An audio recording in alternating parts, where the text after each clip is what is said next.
This Dewey Mama thing has really got me worked up.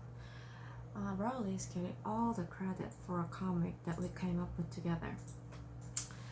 I figured the least he could do was to put my name on the strip as the co-creator. So I went up to Rowley after school and told him that's what he was going to have to do. But Rowley said that Zooey Mama was all his idea, and then I didn't have anything to do with it. I guess we must have been talking pretty loud because the next thing you knew, we attracted a crowd. The kids at my school are always itching to see a fight.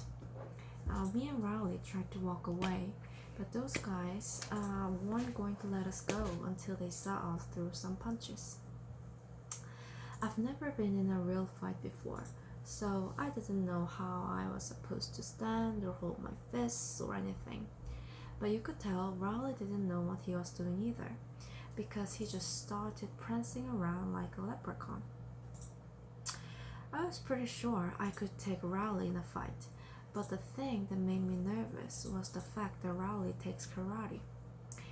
I don't know what kind of hocus pocus they teach in Rowley's karate classes, but the last thing I needed was for him to lay me out right there on the blacktop. Before me and Riley made a move, there was a screeching sound in the school parking lot. A bunch of teenagers had stopped their pickup truck and they started piling out. I was just happy that everyone's attention was on the teenagers instead of me and Riley. But all the other kids took off when the teenagers started heading our way. Then I realized that those teenagers looked awfully familiar. That's when it hit me. Those were the same guys who chased me and Rowley around on Halloween night, and they had finally caught up with us. They had finally caught up with us.